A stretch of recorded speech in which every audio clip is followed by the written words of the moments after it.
The sun sets upon the kingdom of myth, and a cadre moves across the desert. A coffin drags behind them, upon which the future of myth hinges. One doom has been faced. 3 yet remain. A drumbeat leading to the end. Doom. Doom. Doom. The hoofbeats of your horses move across the desert. The sun sets. The sun rises. As it sets, 2 moons rise in its stead. They set. The sun rises.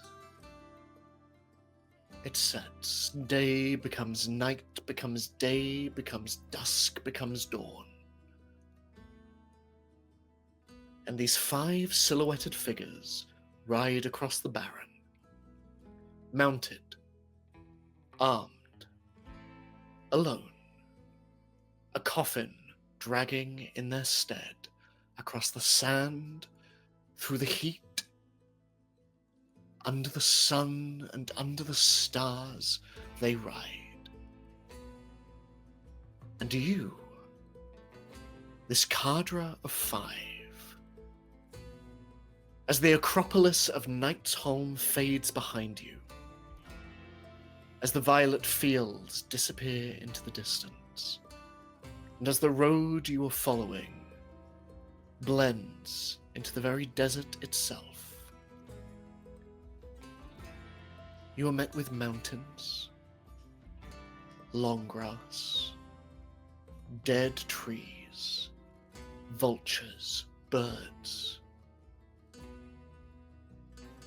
coyotes, snakes in the sand, and gibbets, from which iron cages with skeletons inside hang, swinging, creaking against the breeze. You see sand-swept ruins of towers and buildings gone by, surrendered to the desert, to the barren, to time, to the oncoming beat of the end.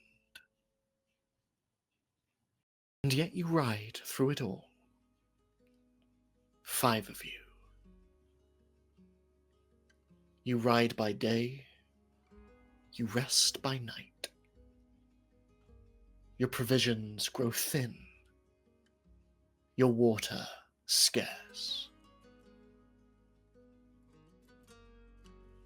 What happens upon this journey as you ride? Who do you trust? Who do you keep at arm's length? Who do you lean on?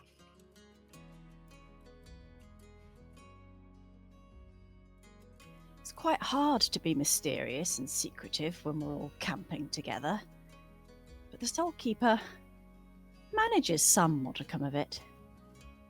And I think a notable way she does this is that each night as the 2 moons rise, the moons that are the source of her powers that are caught in the silvery threads of a long black cloak, she walks out away from the safety of a campfire into the darkness and, well, hopefully far enough away that you don't know what she does. But there is chanting, there are magics, there are the mysterious ways of mystics keep their magic flowing from where they get their power. Can you make a challenge roll, Soulkeeper? Sure. And for transparency, you say you hope it is far enough away. I hope it's far enough away. I want to see if someone sees or hears you. Very nice. Very nice. I will use my secretive reputation. And I will add to that the cloak that is dark enough to I think, envelop me in the night. If you will permit. Okay. So That's 2 dice. Oh no, he's going to take away my dice. I need them. know. I need them. So- Not the Ed. dice. so Ed, cruel. leave the I just dice. got some dice. One could say it's You- inevitable. Ugh. You are hindered by this reputation you have, secretive.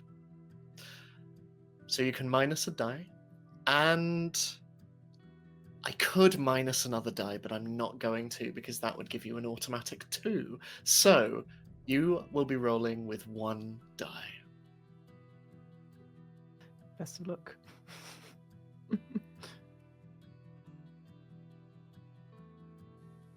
To 5. That is a success, but with a consequence. And you gain a showdown token.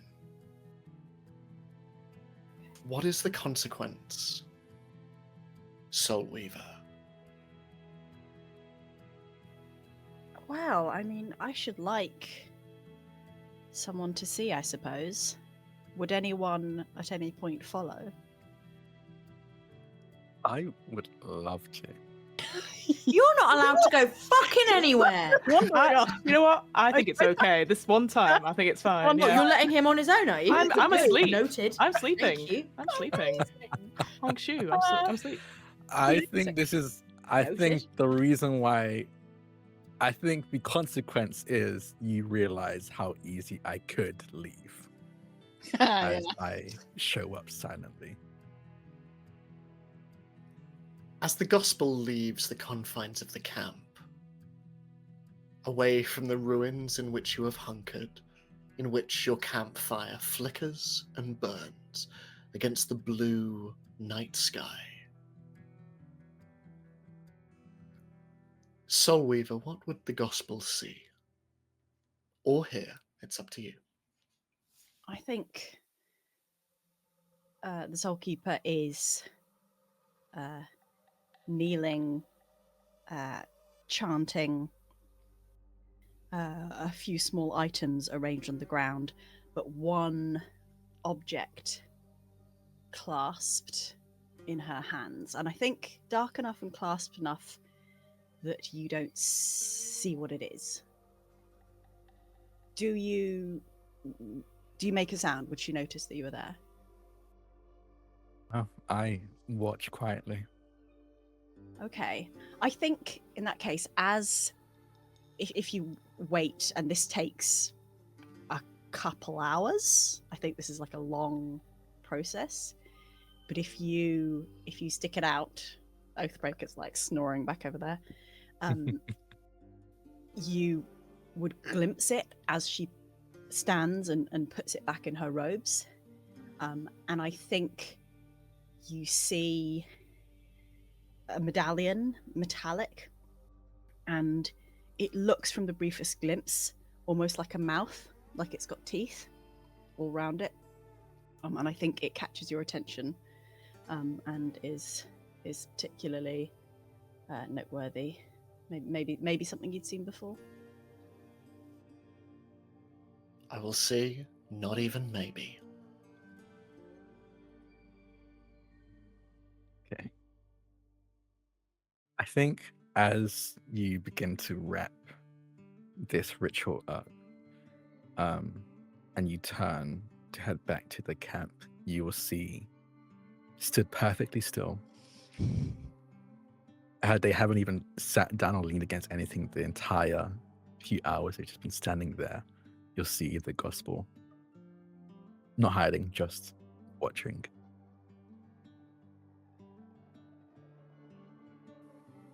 A moment of being thrown off. Again, that sort of uncertainty coming through before, again, the control of the icy expression. You move quietly, for someone so large. In my line of work, you have to.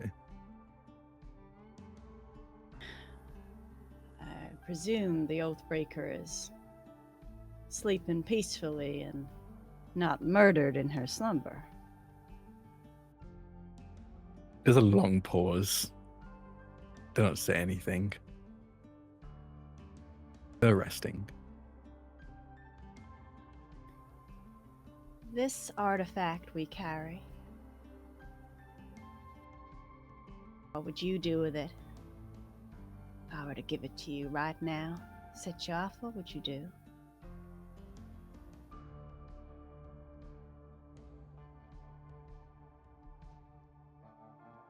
I'll be honest, I can't say. I don't know what it is.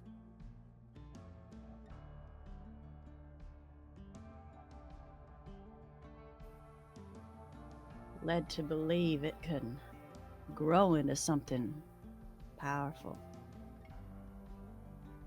I don't know if it's powerful enough to stop the prophecy, to prevent Mythos' fall, but if anything could.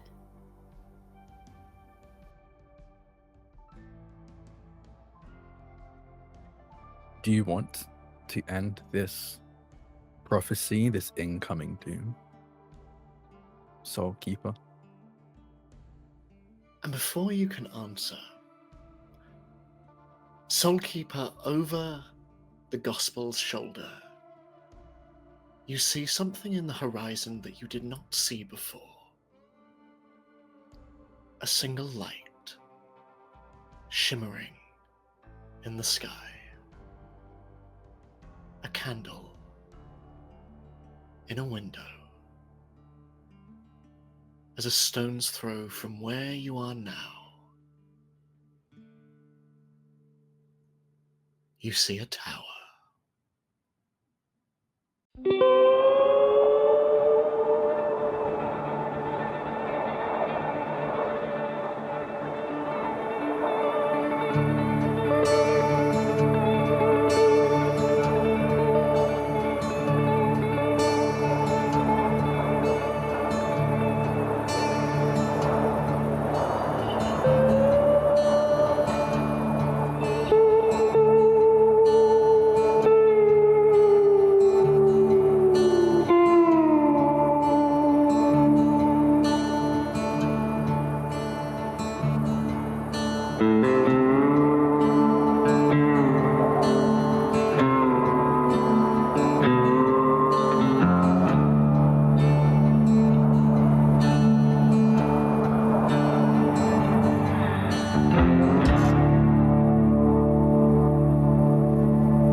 As the Oathbreaker's snore echoes around the campsite, Branwen and Keswick, the horses stand off to one side, tails flicking flies away. They eat the dry grass that pokes out from beneath the sand at their hooves. And the fire throws your shadows up around this broken house you find yourselves in. Who once lived here, it is impossible to say. There is no sign of life, no sign of history, only age. The two of you are alone.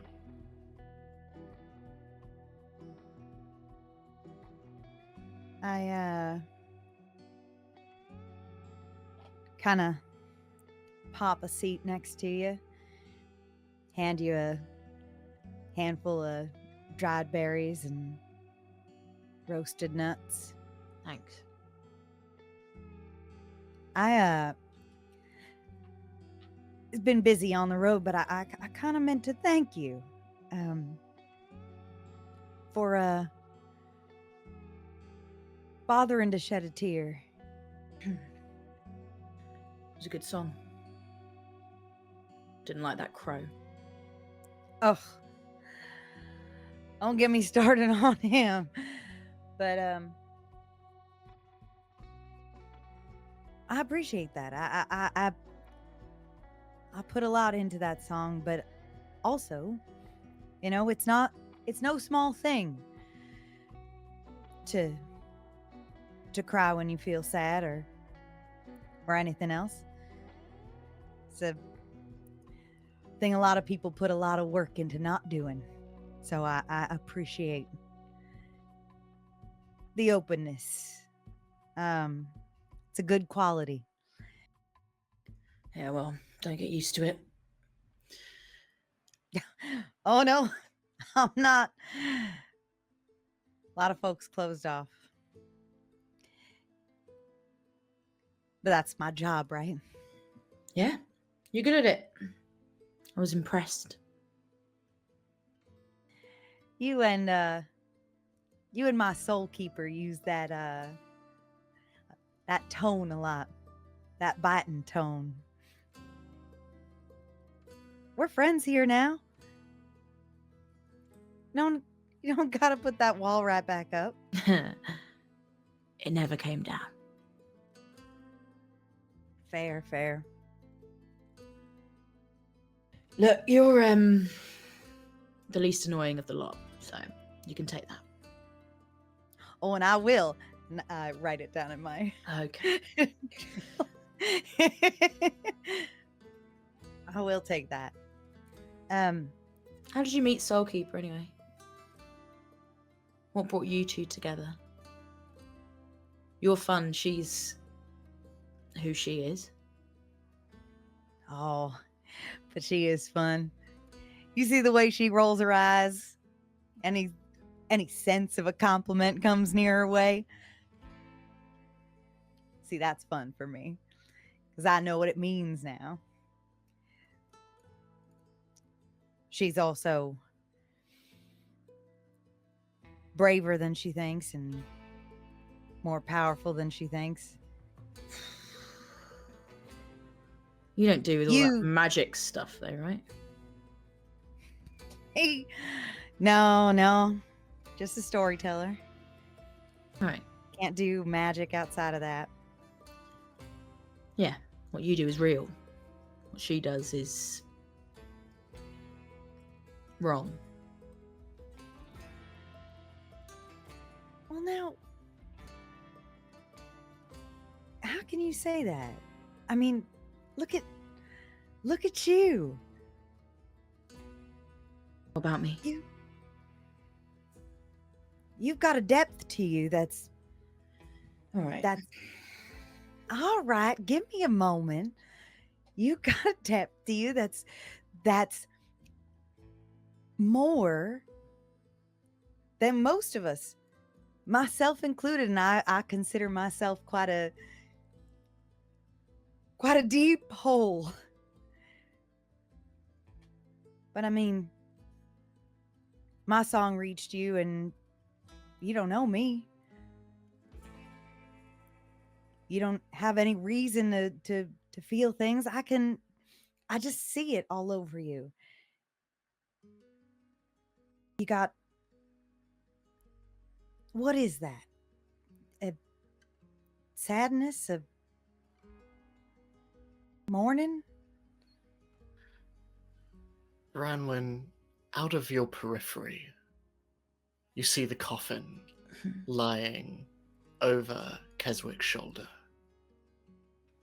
And almost imperceptible, you see a figure sitting upon it. Just watching.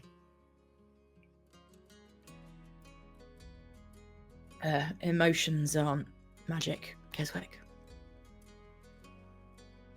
Things that aren't of this world, they're not to be trusted. And I glance at the figure as I say it. They're gone.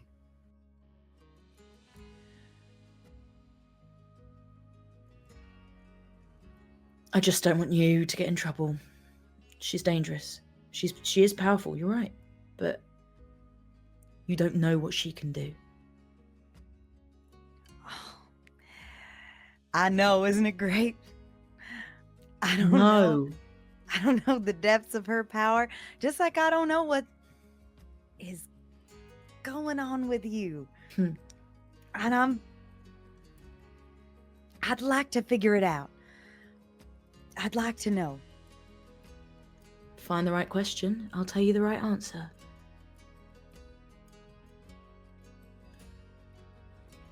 I follow the glance that she shot a moment ago.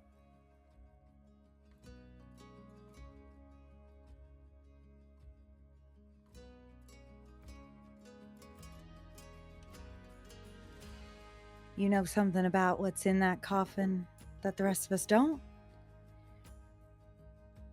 No. No, I don't. But I could. Do you want to hear it? And she'll stand up and walk over to the coffin and put her foot on top of it. And I follow, and I take a knee. Branwen will kneel down and put her ear to the coffin.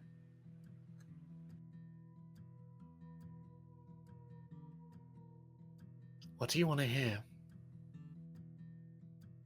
She wants to hear anything. She wants some idea if it's living or dead inside. And she trusts that she'll hear it if it's dead. Can you make a challenge roll for me, please? Yeah. I always like Branwen, you know? Rip Branwen. Rip Branwen. Rip Bran. Okay. Would you let me have suspicious as a help? Yeah, absolutely, yeah. So that's 2. I don't think there's any equipment I can. I think it's just Oh no, one. it's 1. Sorry, Yeah. isn't it? Unless Ed's going to be mean, but that's just 1. I'm not. I love this.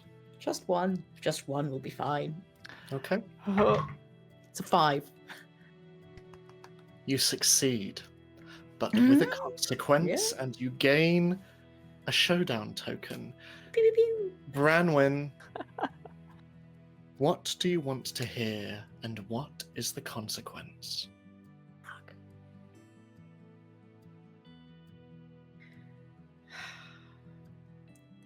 She wants to hear. I think first of all, she turns to Keswick and goes, "Do you know why they call me Grave Whisperer?" I've been dying to. It's wrong, really. You see, the dead, they don't whisper. They scream. And I'll grab Keswick's hand and try and, whatever I hear, try and channel it into them. And I think, what does she want to hear? I think she wants to hear something powerful that's in this coffin, something that she believes has the ability to maybe change the course of the doom that's coming. She is looking for just any sense, whether she really realizes it or not, that actually everything isn't just futile. And yeah, sorry. Branwen, you hear the most powerful thing in the world. And that is love. But it is misplaced.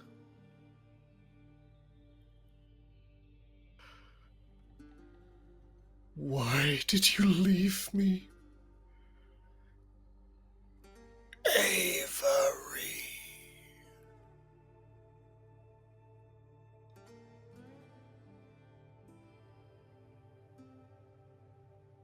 Ava. Did you hear it? You see, you hear in Keswick's voice when they say, I heard it. Hey. Sorry. There is a grin on his face, terror in their voice. I thought maybe you could just see visions of the dead or something like that. I thought maybe you had, some sort of ability to give rats or something. You hear them. I'm a prophet. You have a... Oh, you poor thing. Did you And know they- them? No, I don't. Who's I don't think Avery, so. Keswick? I don't think I know an Avery. I think at this point you would have realised there's been not much snoring for the last 5 minutes. And there's a small sort of cough behind the two of you. Friends, seems a midnight quorum has us met. Pray take the boot off the artifact. We didn't wish to muddy it. Cameron will step away from it. Now, why would you be fooling around with such a important item of our task and the two of you here? Wasn't fooling around. Seems I was like listening it. to it. Oh. Listen. Why do you think I'm here, Oathbreaker? I feel we have got off on the wrong foot, Whisper of Graves. We are at an odds, I feel, and I just wanted to make sure we were all fine and dandy, so to speak. Dandy and fine. Quite. We were just getting to know each other a little better. And, I hope to get to know you too. Just, spending our night.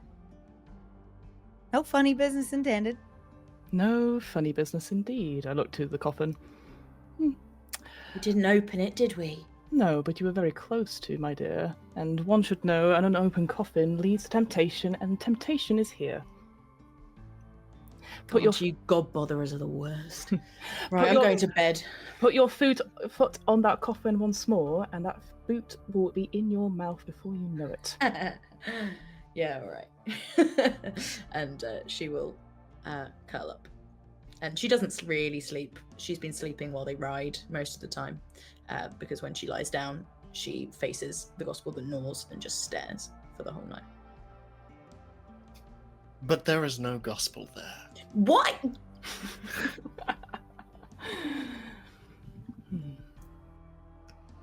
Oathbreaker? Sorry to ask a question. Oh, please, I relish in such queries, especially this late of hour, please. Where the fuck's the gospel? Oh. He will not be too far, I'm sure. He won't get too much. Are you... You're insane. And she will get up and, walk out. So tightly wound, that one, I say to the Seeker. Sometimes it is to have a little fun whilst our business is serious. As Branwen storms off, this grave whisperer, Gospel and Soulkeeper, a tower sits beyond. Not far at all. It lowers on the horizon, watching, waiting. And You know what? Soulkeeper, I would even say, calling. You know what that place is? I can't say I do. Seems very witchy to have a tower that goes unnoticed. So, do you? Seems like something worth exploring. That candle didn't light itself. A grin spreads across the gospel's face. and very suddenly they loop the arm through yours and then rip it tight so you can't let go, and they'll start dragging you towards this tower. It's like this briefest moment where you like feel cold, like you sort of feel the Soul Keeper squeezing back, and you start to feel it's almost like the heat is draining away from where she's gripping, and then it just sort of like relaxes slightly, and it's gone. Just like it was just a sort of a brief chill almost in the desert night. We shall come with you. We shall skip merrily arm in arm towards this lovely tower. Walking out of the darkness, you almost collide with the Grave Whisperer, who is coming in exactly the opposite direction. Can I ask that doesn't happen and I can use my Like a Shadow ability? Absolutely, you can. Which is once per refresh, remove your character from play as you skulk into the shadows. At any point, return to the narrative in the perfect position and explain to the rest of the table how you got there. And I just like to follow them. Incredible. Gospel and Soulkeeper, do you pass your fellows?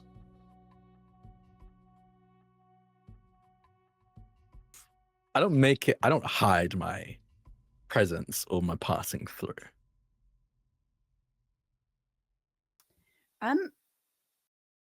I will look over to the campsite. What do I see?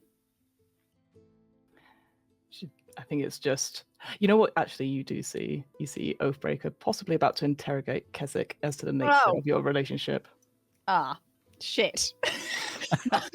That's not fair, is it?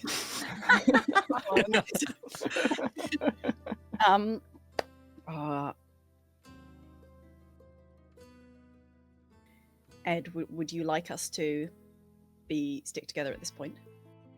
Oh, this story is yours. I think we're going without them.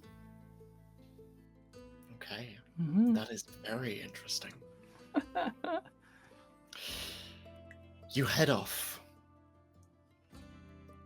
followed unknowingly by another member of your cadre, as by the light of the twin moons, getting closer, you see a tower. It is simple, rough grey stone and oaken timber, crowned by a simple spire. Outside, you see a hitching post and hay, and near to its entrance, you see a well, a winch, and a bucket above it. And you can see that in its uppermost window, there's a single candle flickering in the breeze. And it is quiet.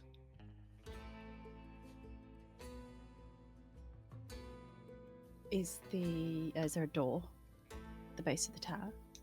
There is. I think we shall move silently. You're good at that? Better than apparently you know. And I think we will ascend. You open the door. Okay. The door opens. It does not creak, it does not make a sound. As you are met with light. Oathbreaker and Keswick. Light flickers from the fire and the flames as you sit there with only the horses and a coffin for company. With the rest of this night, I take out my songbook and I write the very first tale of Branwen the Burdened, having to hear things the rest of us are free of. and how brave it must be to live through those things.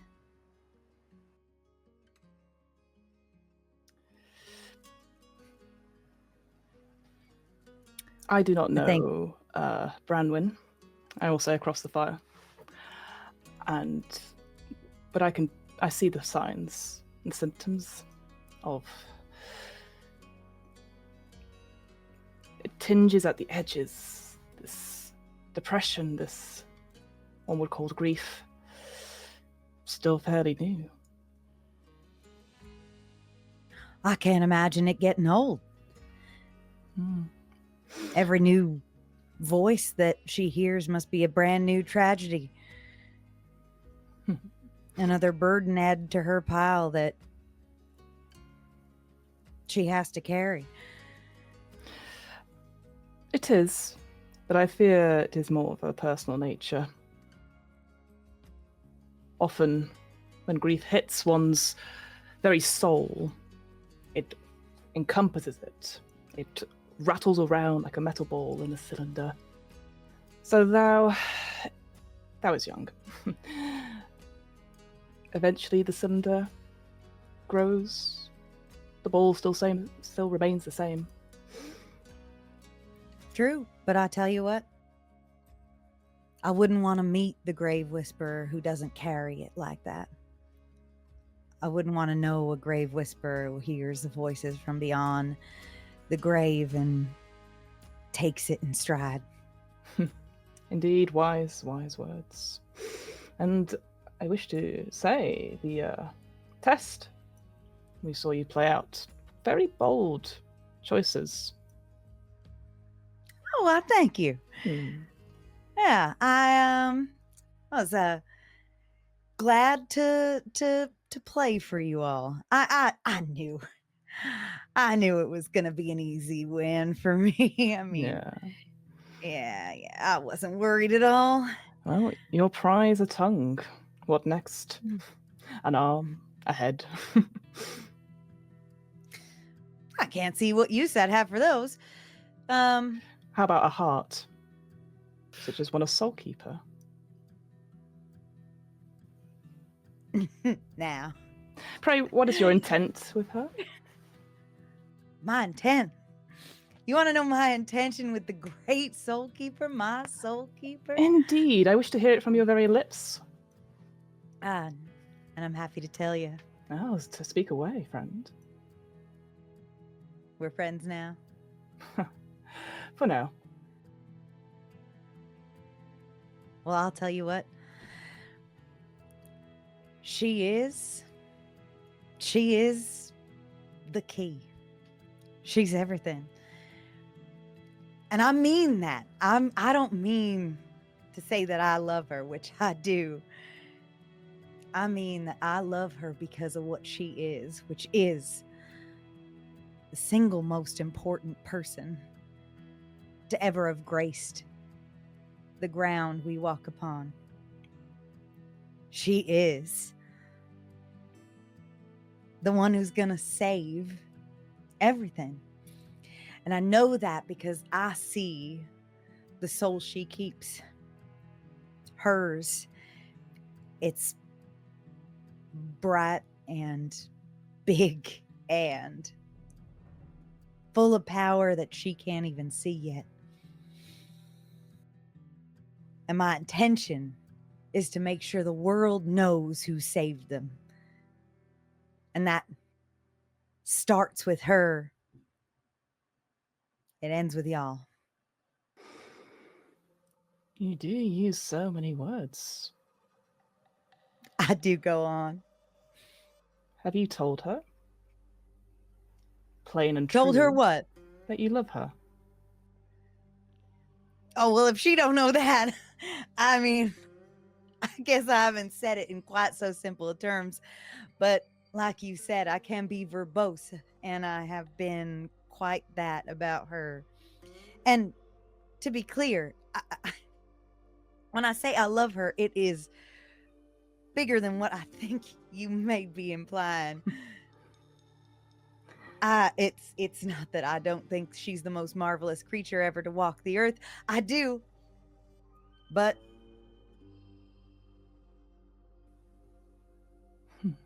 that kind of love is a fraction of what she's about to incur, about what she's about to give. I think we're about to see a true hero, one I've only sung about, written about, read about. I think, and she knows how I feel about her. She knows that I think she is the key, and she rolls her pretty little eyes.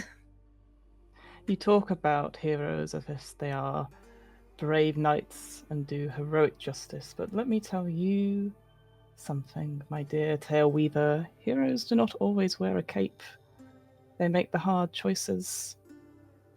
And I think, whilst I agree with you, we are on the same page, the same scroll even, about the true nature of our dear soul keep. I think sometimes that putting one upon a pedestal of marble or gold can be quite frightening. So, next time maybe say fewer words, but ones with more meaning. And while eyes may roll and smirks may be given, I think those will hit truest, like arrows to a target. Nay, I am not her keeper either, by the way. Oh, I know that. What's this little entanglement you got with the gospel? I'm just a wee bit curious about that whole thing. It's just, it seems like on the surface level I could write some real toxic shit about that. But I think there's something more to it. You have a fun little energy about you. It's snappy. And I think I'm just kind of curious, since I'm here to immortalize you all, and that is what I intend to do. I just want to make sure I get it right. Like, you said it about putting people on a pedestal. I don't intend to do that. That's not what I'm after exactly. But I do need to tell a story, and how I see my soul keeper, how I see her as bigger than what might be reality. That's how you turn a tale into a legend.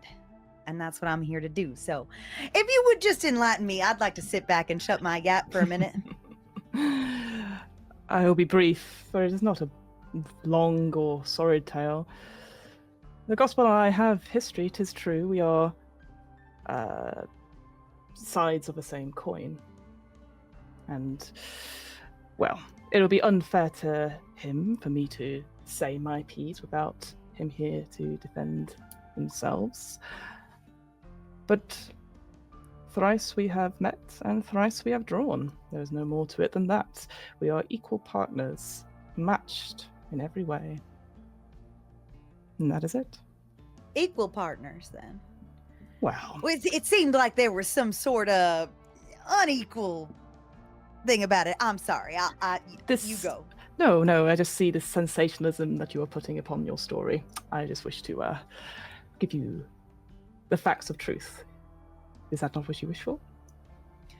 Oh, it deeply is. I'm fascinated, and you know what? I'll have to talk to him whenever he reemerges. He always will return, so do not worry. I have plenty more time to wait with you, my friend. Oathbreaker, Mm-hmm. you speak of two sides of the same coin. And in this, indeed, you and the gospel are turning and turning, never knowing which side shall land face first. But there was another. Another side to your coin once, was there not? Indeed, there was. Another champion, or potential of a champion.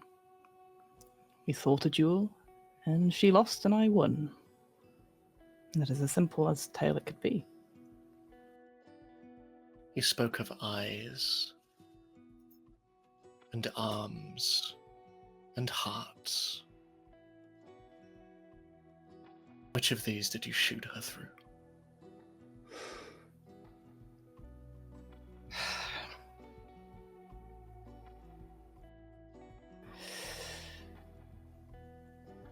Was through her hand, which went through to her heart as she tried to stop. But you cannot stop justice. And claiming a championship title, that is what it is. And if Avery thinks that mercy is needed, well, shows that she was a weaker champion. You remember the smell of the gunpowder. You remember the sound of the hammer. And you remember the light. As light fills the room around you, Soulkeeper and Gospel. The door opens to the interior of the tower. Far from its roughshod exterior, the inside is resplendent. Wine purple velvet drapes hang down across every surface, interrupted only by the oaken furniture and the iron chandeliers descending from the ceiling. And in the center of this hall, on the other side of which you see a spiral staircase leading up, there is a large wooden table, the surface of which is adorned with all manner of plates and platters and goblets and decanters, all of which are filled with colours, the likes of which you have not glimpsed in years, or even seen at all. Fresh food and fruit and meat and vegetables and drink and wine, beautiful, rich, and tempting. Can I ask both of you to make a challenge roll for me, please?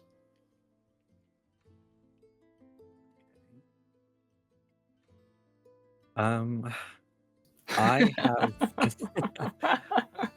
I have enduring as a reputation. Would that help here? It would. Okay. I'll use enduring. The Soulkeeper, I mean, I've got powerful, but the opposite side of that is that the power is what she wants. I don't think she's got much resistance against any offer of any kind of wealth, power. Okay. I got Both of you roll.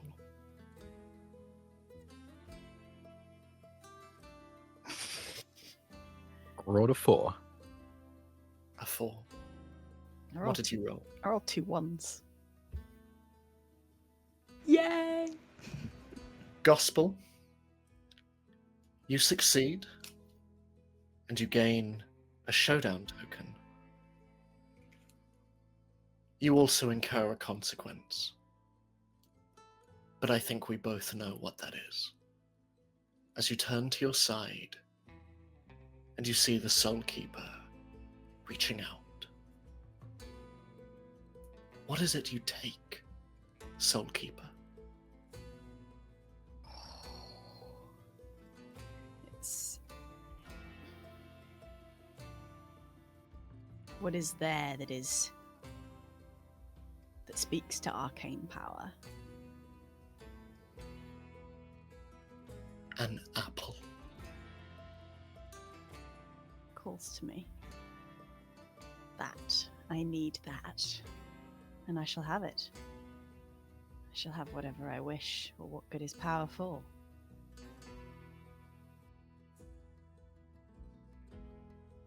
The wine-red drapes around the room begin to cascade. Down and down, lilac, purple, violet petals falling all about. You are lost in them. Soul Keeper. Gospel, you see the room all around you, shifting and turning. And you see your companion losing themselves. What do you do?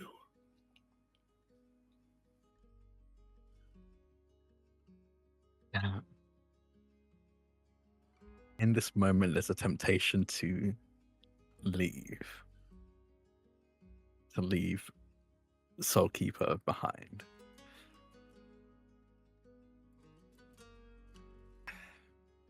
Instead, I snatch the sack at your side, and under my breath I say, "Hush now," as I reach in and pull out my shotgun. Can I jump in at that moment? Oh no! Oh no! I think through the window, you just see a dagger fly in and pierce the apple and like pin it against a wall. And so the apple just gets like flung from your hand. Oh no. And Bramwyn is standing at the window having thrown one of her daggers. I think there's Soul Keeper. the reaction is fury. You have taken that from me. I think upon realizing what happens, she holds a hand to you, and again, a feeling of a chill. I'm trying to help you! And she will just scream through the window.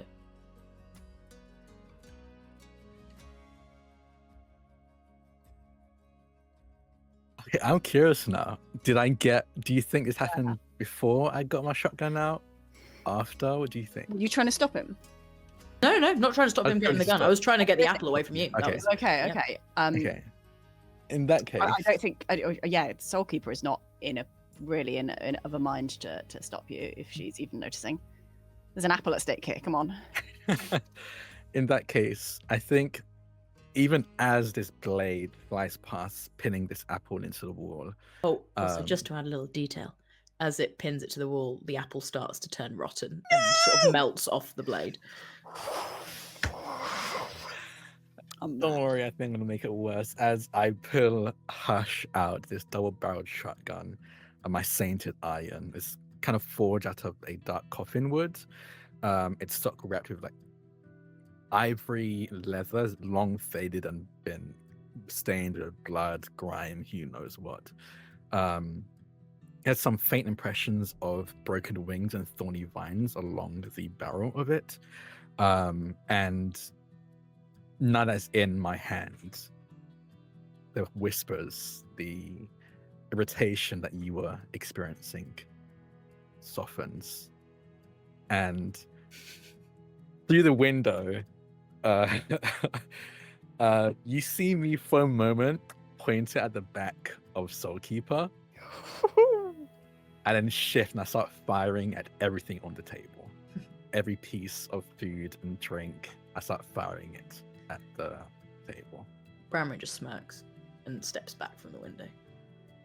I think As you the shooting is the distraction, and Soul Keeper turns away and snaps out of it slightly as this cacophony of gunfire occurs. But you did roll 2 1s, didn't you? 2 of them. My alternative thing is I would like to be undistractable from my fury, and I would like to go for Bramwyn in that moment. I think as this gunfire explodes around the room, decanters out, red wine flies into the air as petals fall all about you. There is another gunshot. As vegetables fly out, there is another shotgun sound. As pieces of the table, wood, siege engines fly all around you, and bang, into meat, into flesh, into sand and bodies. As all around you there is the sound. You cannot get away from it. There is the sound of swords, revolvers, and rifles. You smell gunpowder and fire and blood. You see corpses and corpses and corpses as all around the battlefield, dead, cover the land, mounds of bodies, hills of them, mountains. They are outnumbered only by the living soldiers, numbering the thousands, the gathered armies of myth and the hordes of the cannibal saint. And in amongst them you see siege engines and weapons of war, towering almost as high as the sky itself, it seems. You see the Cathedral of the 12th Eye, one of the lumbering shrines, an almighty living cathedral, draped in flesh and held aloft upon stone limbs, the size of buildings. It crashes to the earth as scores of wizards fall to unmake it, sending scores of bodies flying out in every direction as it dies upon the battlefield.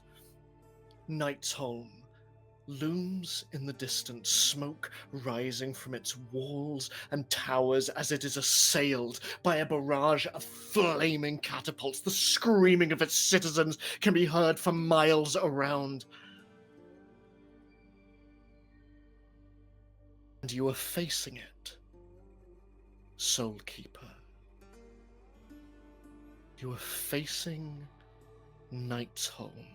Why, if you are defending this city, do you stand towards it, Soul Keeper?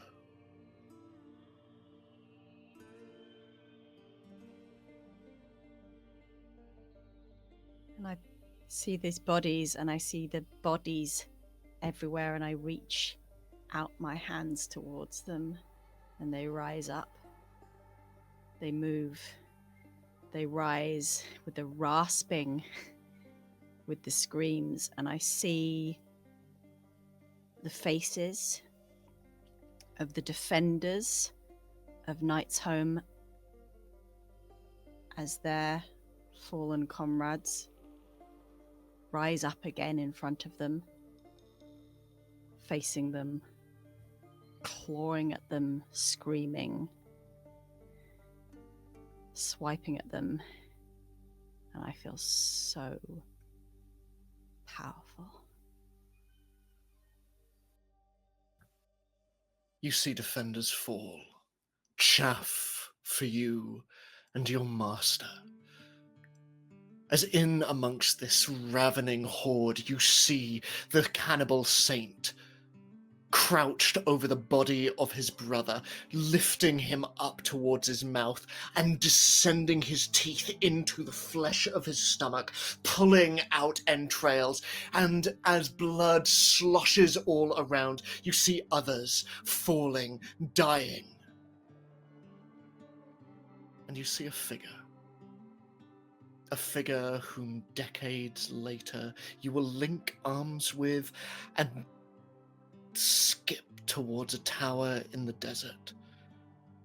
As gospel, you stand face to face with an individual upon a mound of bodies. They charge toward you, shield in hand. Branwen, would you like to describe what Rena Brightshield looks like? No, I wouldn't like that, Edward. Yes. She wore this resplendent sort of mother of pearl plate armor, and I think by this point in the battle, her hair, which was normally sort of pulled back and up in this sort of auburn bun, is now just falling all around her face, with these bright blue eyes. But then underneath the bolo tie, just with the hint of gold of the bull's head, and this sort of red cape on her shoulders. And yeah, she was beautiful. Gospel, tell us how she died.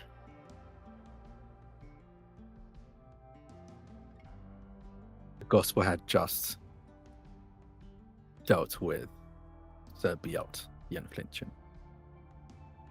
His body at his feet,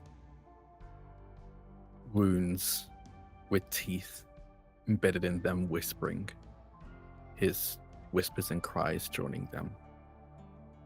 But he looks up as Serena charges towards him, shield in hand. Without even really taking much time to clash or give a remark or even really acknowledge her, he reaches a hand out and calls a name of power. As the gravity around her increases, her charge slowing down to a run, to a walk, to a hobble, until she was on her hands and knees, trying her best not to be flattened against the ground. And I fire 1, 2, 3 shots in the chest. She still moves, crawling, despite the intense force being placed on her body.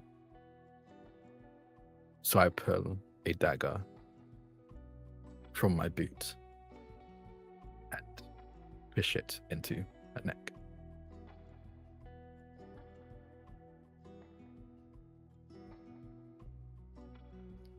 Is it quick?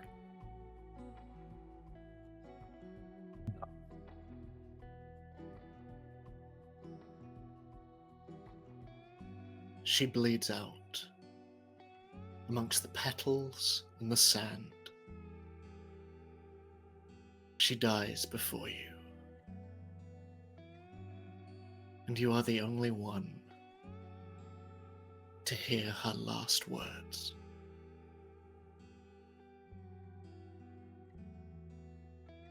The battle rages around you. As outside the tower, Branwen, you see the gospel destroying the table, its contents, the room within. There are no drapes. There is no food. There is no splendor. There is no cornucopia of color. You see the Soul Keeper, and you see the gospel in a room with a dusty, sand-bitten table, with rusted platters and plates and broken decanters filled with rotten food, surrounded by flies, and sat at the head of the table in dark red robes. The skeleton of a woman sits there.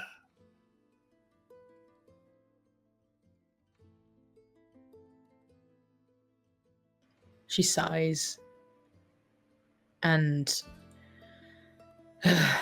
magic users, and she will just walk through into the room and just go over to the skeleton and just put her hand on its head and tune in to its thoughts. Outside the tower, Keswick and Oathbreaker, lost in conversation, the sound of the desert drowning out the cacophony of firepower and suffering and memory. You see a shape hobbling out of the darkness towards you, wearing a long, dark, red dress, dark skin, and black hair, braided, cascading over one shoulder, almost disappearing into the darkness of this corseted dress. She walks towards you both, out of the night. I stand quickly, step in front of Oathbreaker. And By all sorry, means, by all means. I have no quarry here. Please defend me from this woman from the desert. sorry. Who are you? As she steps into the light of your campfire, the blue of her skin against the moonlight, mixing with the orange of your campfire, she appears at once old and young, alive and dead. She stands and looks at you. What tale have you for me, Weaver? What kind you looking for? One with a happy ending. Oh, I got one for you there. It's a sort of a work in progress, but it's coming along nice. Who do I have the pleasure of regaling to tonight? I am the Lady of the Tower. I have been waiting for a long time. Well, my lady, it is a pleasure. What tower is this you come from? She turns, and almost as though appearing out of the darkness itself, you see the tower, the well outside, the candle at its top. Once, I lived here with my wife. She held this place. And then she fell. She died in battle, and now it is mine, and mine alone. Well, I'm so sorry. Truly, to hear of your loss.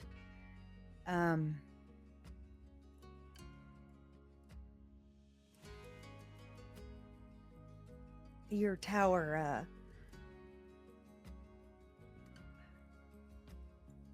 why have you left to come all the way out here this time of night?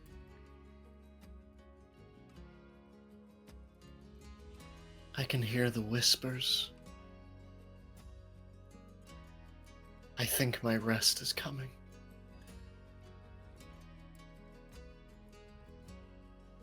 All right.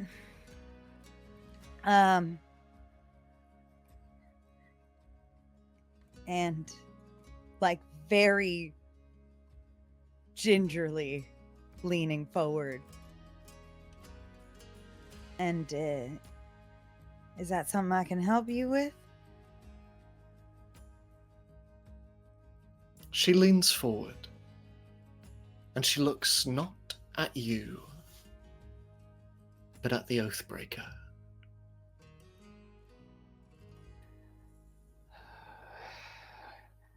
I think this one is mine. I sort of pat Keswick to sort of move to the side, and old woman, get up.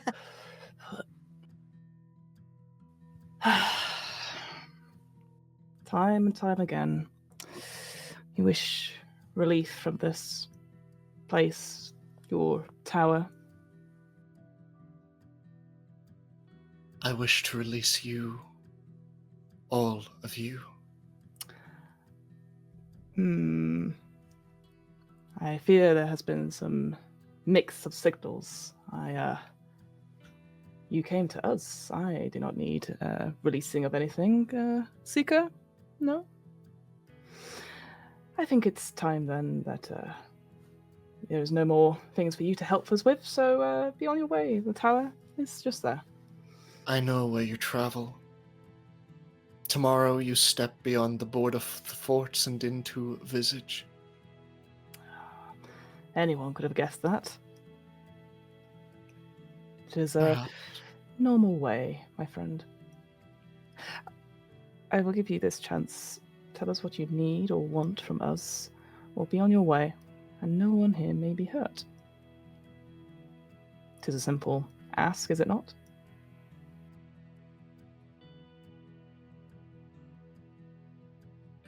I would ask that you leave that here. And she looks over towards the coffin.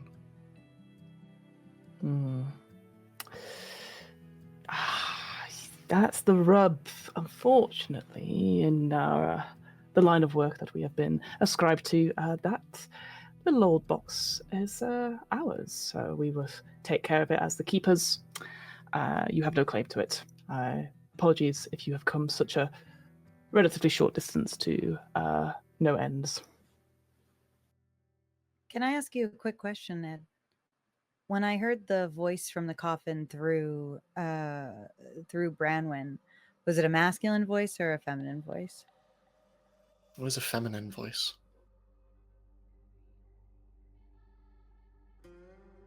The woman takes you in, Oathbreaker.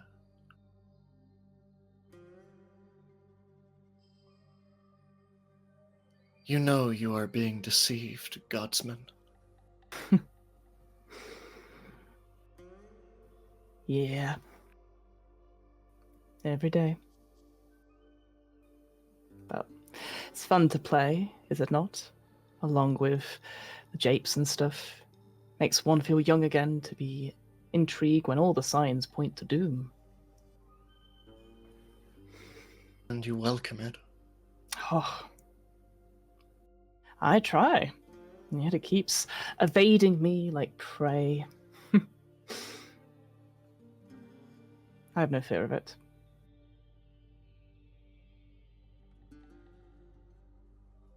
And yet you endure, rejected by the very god you champion.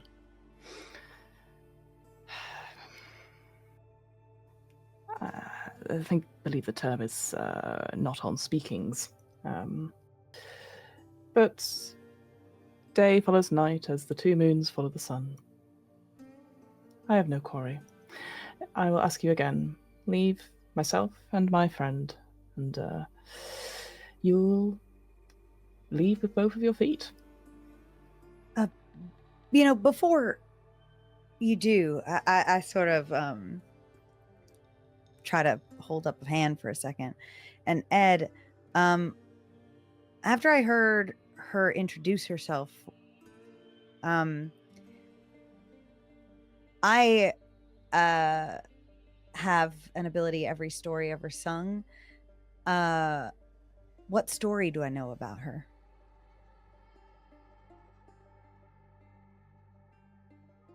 Oh, that's very good. You would know that at the Battle of Violet Fields, there were many who marched alongside the cannibal saint. Soldiers, monsters, giants, trolls, beasts. But just as King Malavan had his wizards to call upon, so too did the cannibal saint have weavers of the arcane, witches, warlocks. They served him. They killed many, and many more rose by their magics. But there was one story that you remember that struck you. The story of one of these individuals who served the cannibal saint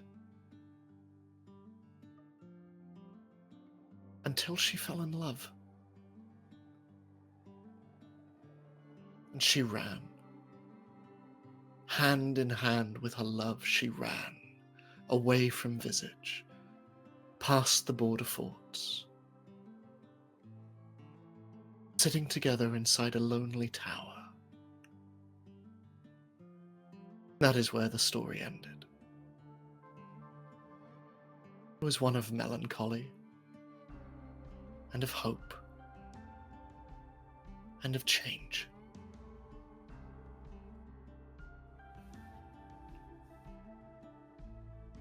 You were. That was brave what you did. Choosing love. Choosing to run the other way.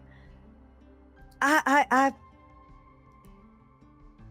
don't mean to presume what it must have been like once you got there, but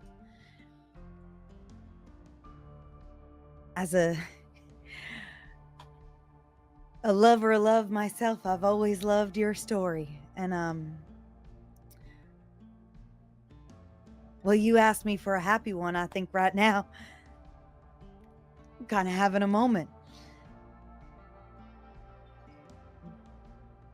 I don't want to sound crass because I don't know you like that. But it's a pleasure to meet you. I'm sorry if you didn't get the ending you wanted.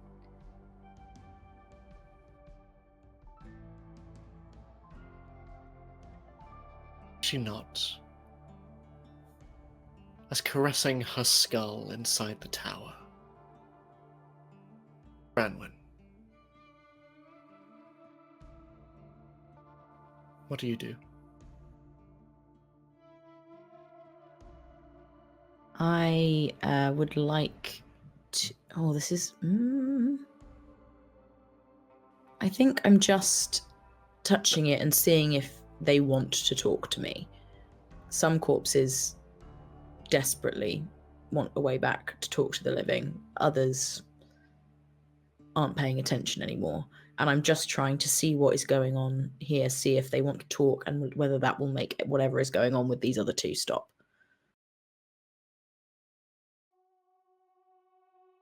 Can you make a showdown roll? Ah! And I can tell you, the showdown has gone from a 10 to a 7. Ugh. Okay, so cost. What is Branwen willing to suffer? The thing is, for this, to save these two, not a lot.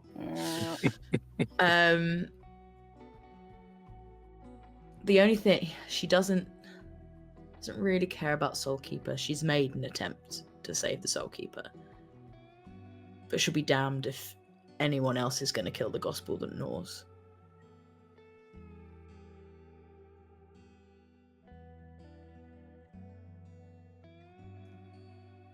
She's willing to lose her mind to die.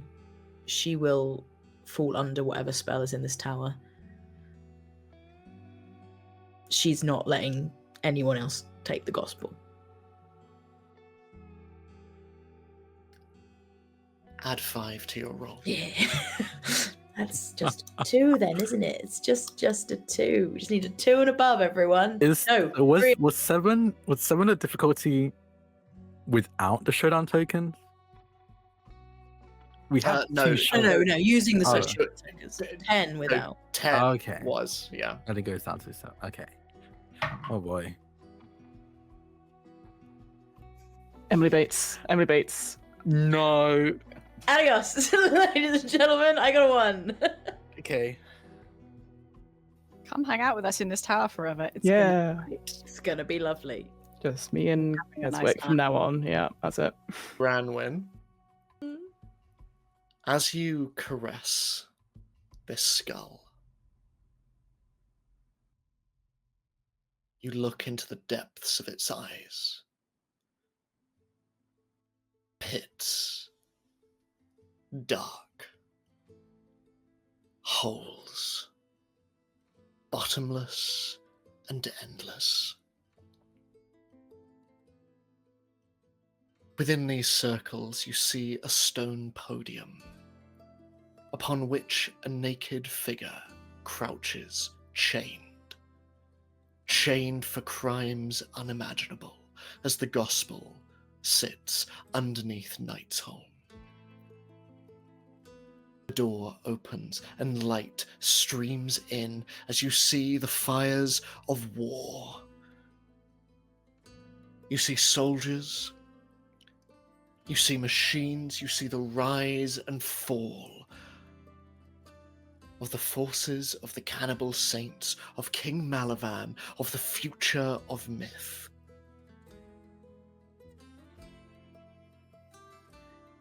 You always wished that you had been there at the end.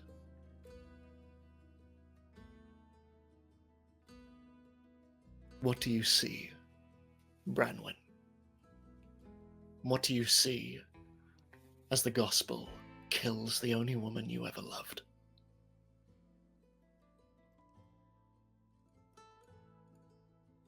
I think she immediately just tunnel visions in. She barely sees the gospel. She just zooms in to Rena and watches as he shoots her 3 times. And as the dagger goes in her neck, she just reaches out too far away and just says, "I'm sorry," as she watches the bolo tie just sort of fall off the neck. And she says some words, but Branwen can't make them out.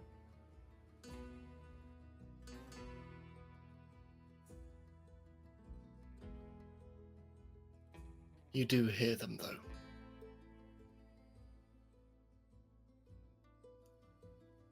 Branwen, what do you hope they are?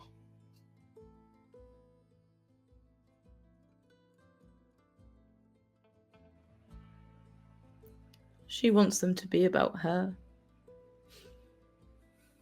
She wants them to include the word Branwen.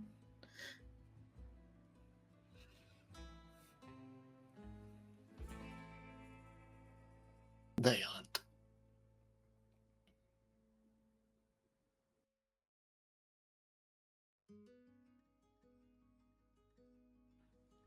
It is simply the words.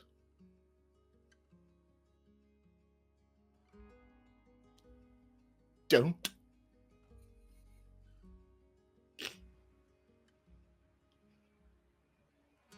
Suddenly, the skull grabs you, both bony hands just gripping your skull, as suddenly you are back in the tower, and you just hear...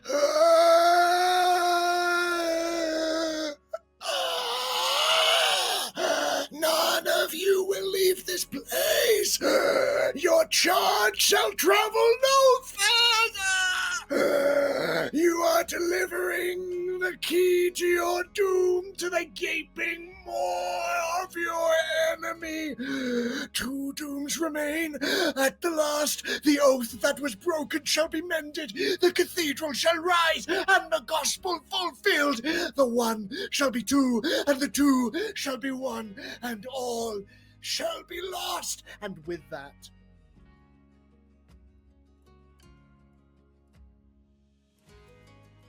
you feel as the bony fingers are placed over your eyes. None of you see what happens next. And Branwen, you see nothing at all, as your eyes become deep black holes with nothing inside of them.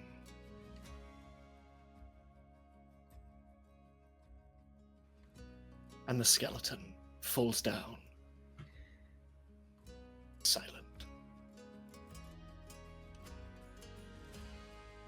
Gospel and Saltkeeper.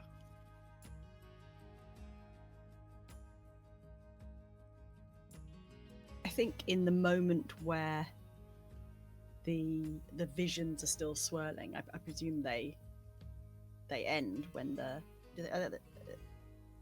Are we going to come out of the vision? The world? The battle? You do.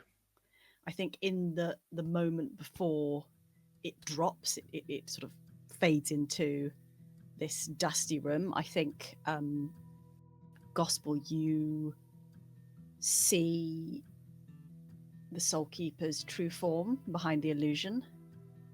And I think in the mix of shooting the things and being in the battlefield, you remember looking over from that battlefield and seeing this towering figure with ice cold skin and blood red hair rising up, just channeling power into these rising undead masses. And I think there is just that flicker where you see that this youthful enchantress is merely an illusion. And as it all fades away, she's standing there. Have I been witnessing this vision as well? In and out, the petals have flown around you, but with each shotgun blast, you have seen it diminish over and over and over until it is just you standing alone, with the Soul Keeper to one side, a broken dining table in front of you, tattered drapes down the walls, and at the other side of this table, a limp skeleton, and Branwen, the Grave Whisperer, with her back to you. Upon recognizing the Soul Keeper's true form, remembering seeing this enchantress on the battlefield, on my side of the battlefield,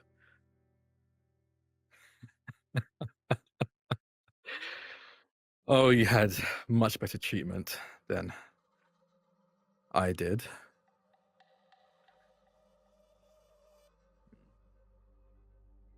I look towards Branwen. She just turns around. You just see blood pouring down her face.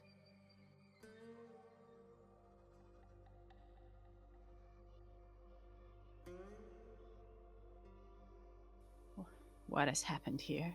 Give me my knife. What? Dagger. I threw it. Give it to me. And she holds her hand out. I'll take the dagger. I'll pull it out of the wall. Very expertly spin it in my hand. I see your eyes bleeding, correct? I see the voids where they should be. I'll walk up to you. You can hear my footsteps. I'll point the blade towards me, handle facing you. I'll place it in your hand. She grips it. And she will reach a hand up and put her hand over the bolo tie on the bull. And very quickly bring the blade to your neck and just cut it off and pull it back. I'm keeping this. Puts the dagger away and starts feeling around her to try and move out of the tower.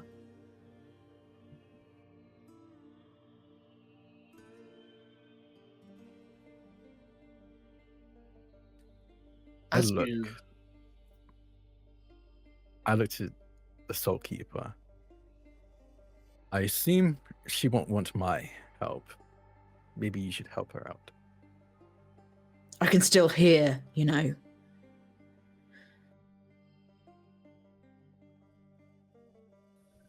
If you require some assistance, I am, of course, as always, your loyal servant.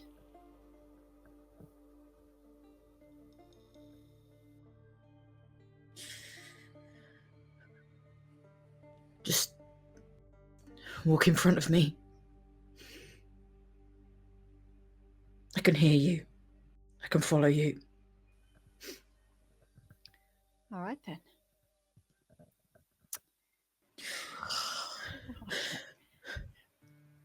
As this is happening, unbeknownst to the three of you outside. The woman looks between you, Oathbreaker, and you, Tailweaver.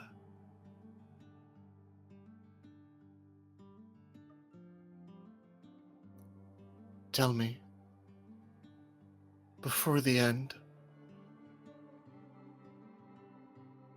what was your oath? Please. Fire champion, like, snacks or something first. Don't give that away.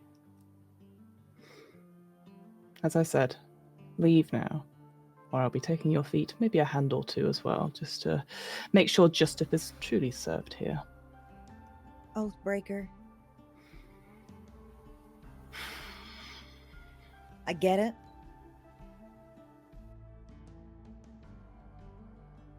But, maybe there's no harm in answering the question. Telling personal details to a random individual who came up to us in the desert. That is a bold claim, not necessarily a wise choice. You mean us harm? I seek only a story before the end. If I cannot convince you to part with something that will only bring you harm, I would ask that you give me something sweet.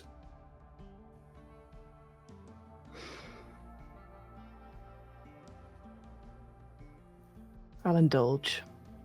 Why not?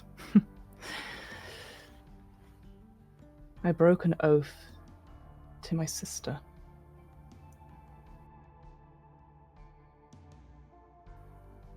I killed her in a duel when I promised I wouldn't.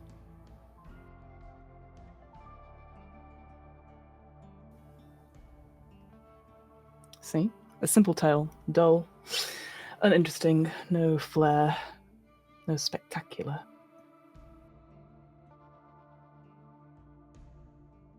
She reaches out, and her hand passes through your own, Oathbreaker. And she looks almost as though remembering that fact. And then to you, Tailweaver. An ending, please. Tell me an ending. I reach out and grab her other hand. And say,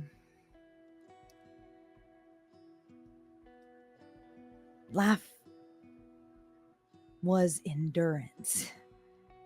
So much to keep carrying and carrying and carrying. The burden just kind of growing.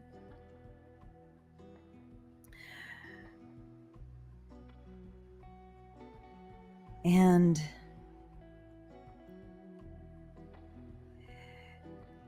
in death, in saying goodbye,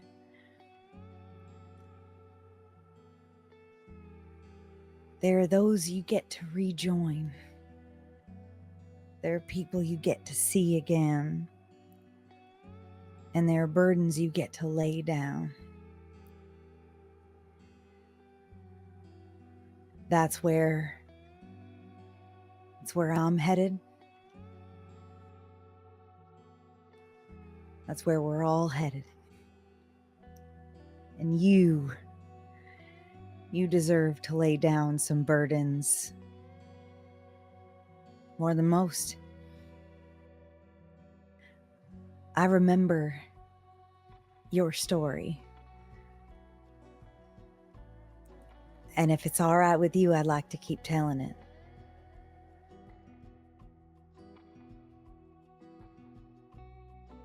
She nods her head. And as she looks to speak again, you can see stumbling forward with the Soul Keeper in front.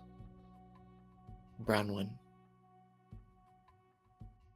You see the Soul Keeper and you see the Gospel. And this woman, this Lady of the Tower, looks between you all. It is an ending. But it is, as you say,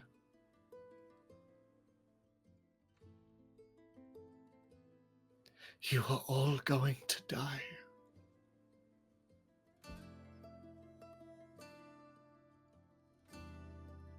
But there are those who will be glad for a reunion.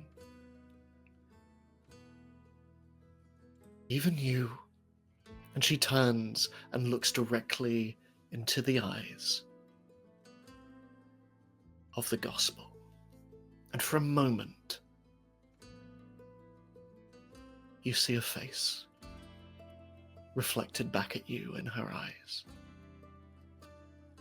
Two faces. And she blinks. Goodbye.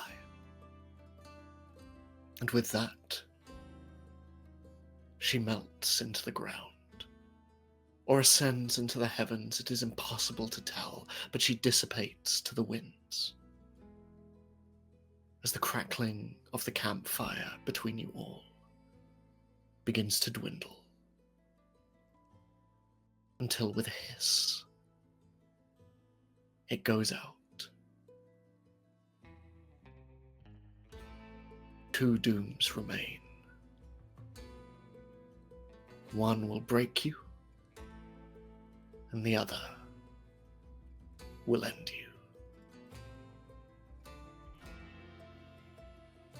What is this final tableau before the darkness of the night consumes you all? Can I have one more moment? Of course. I want to step close to the Gospel, and I want to, if you're not moving out of the way, put my hand back on your weapon as if to take it again. And I want to very quietly say to you, Secret Keswick will not be among the dead.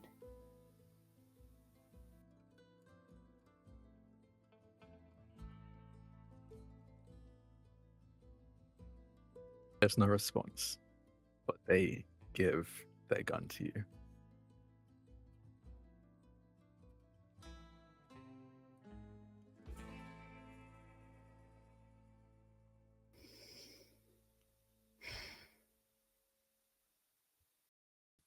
I'll say the offer remains open, and then I'll move away.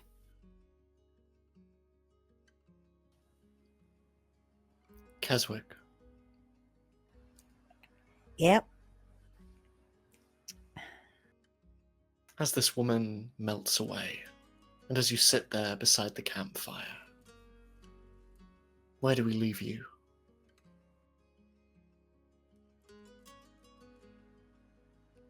Keswick opens up their songbook.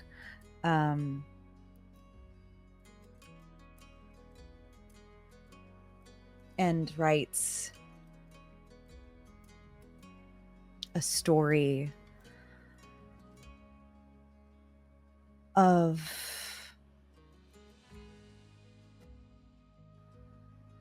bravery in love, a story of undying love, a story of lovers reunited in the heavens. And then on a separate page, just the very early scribblings. Oathbreaker kind of crossed out at the top. And you see tethered with a question mark. You see guilt with a question mark.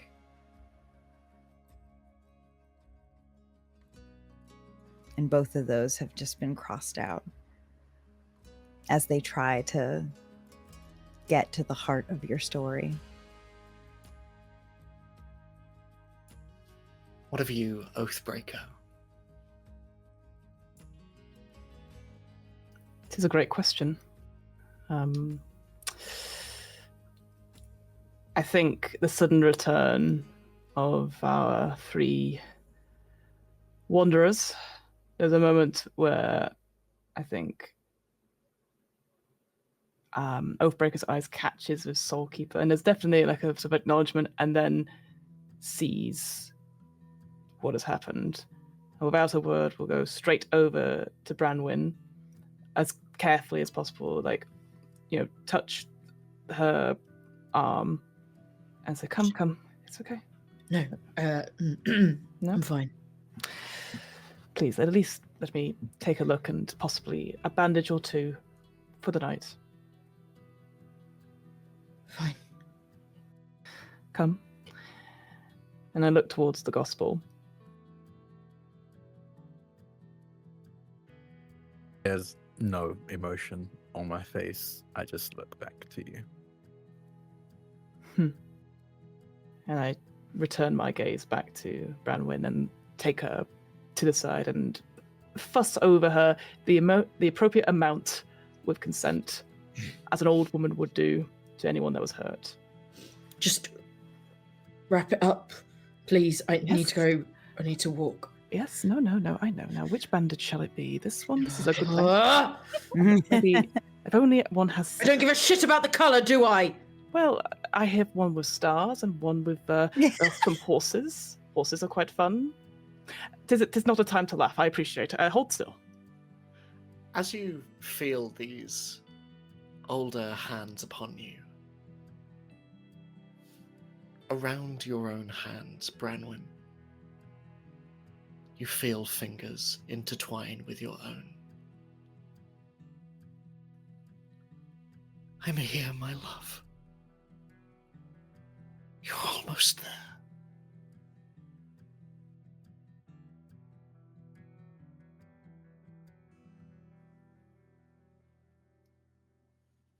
And as Branwyn is healed by the Oathbreaker, this side of the same coin that had been twisting and turning this last decade, gospel. You saw faces. In the eyes of this ghost, you saw them. Who were they?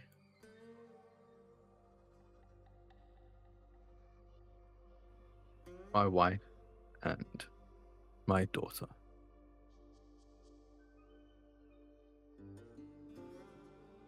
Miss Lyra and Imogen. You see Keswick writing in their book.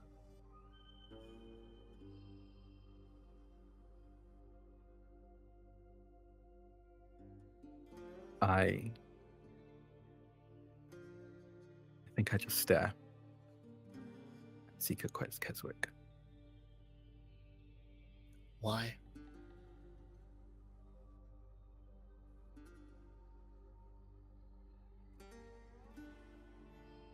Imogen would be about their age.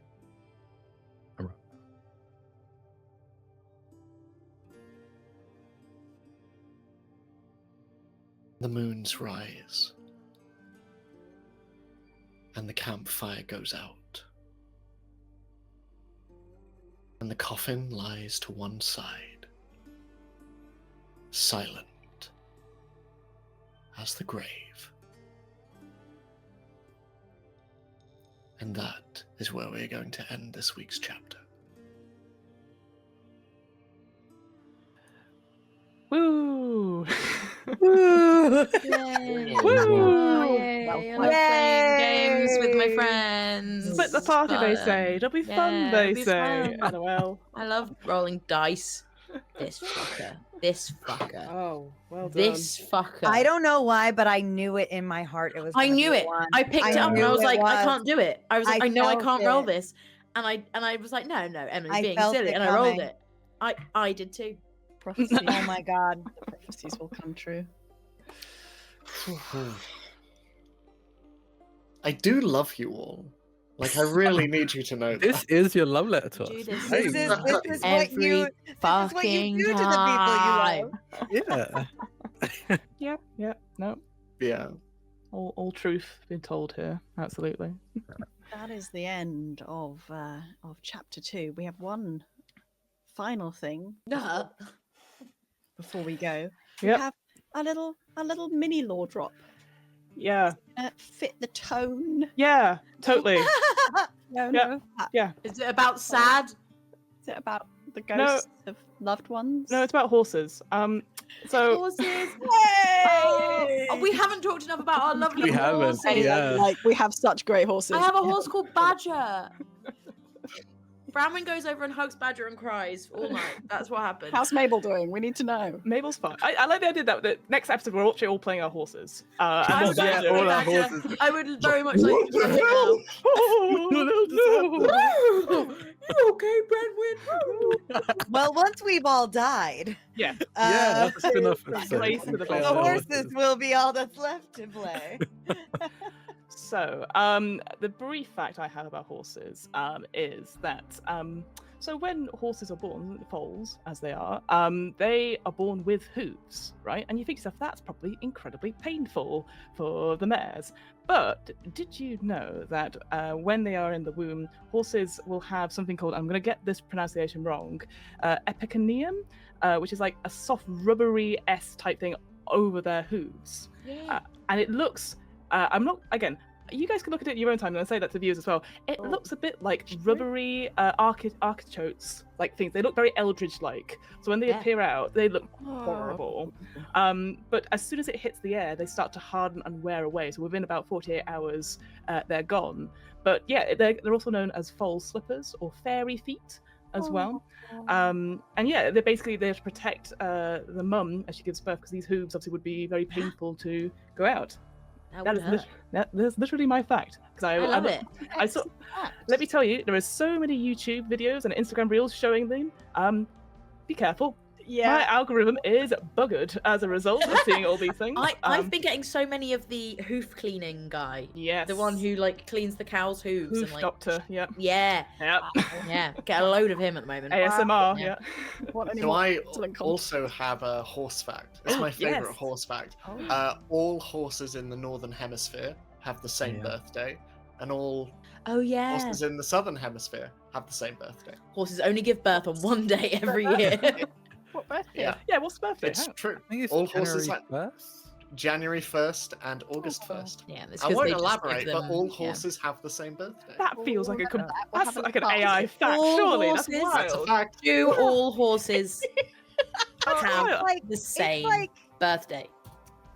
They do. it's like a given. Yeah, birthday. racing it's not horses. like a yeah. Yeah. Okay. not It's like a given. a- Yeah, they're not all born on It's a that day. given. They're not, you know. Their And birthday. Yeah. It's actually all thoroughbreds. They don't give it to non-thoroughbreds. really? I just have this Well, imagination, like, you know, cicadas. They obviously only waken every couple of years, whatever. It's just something. It's the 1st of January. The big birthday of all the horses. Like, Imagine it being like, time to They're go. coming. Imagine if you were pregnant and you went from the northern hemisphere to the southern hemisphere. no. And you'd be like, oh no, Changes. I've got Oh, to change God. when I'm having my baby. Hey, it's okay. They've got full slippers on, so it's all good. Today. Yeah. Well, we will leave you with these lovely horse facts and plenty Mm. of things to Google if you are unwise. Yes. We will see you back, I believe, next week. We have been the RP Geeks with our wonderful guests, Dylan and Drak, and of course, Jen. Not a dickhead. Sorry. I'll say it neutrally. And we have a GM. He's Yeah. also here. His name is Edward Spence. Makes me Yeah. cry. Thank you, everyone. And we'll see you next time. Bye. Bye. Bye.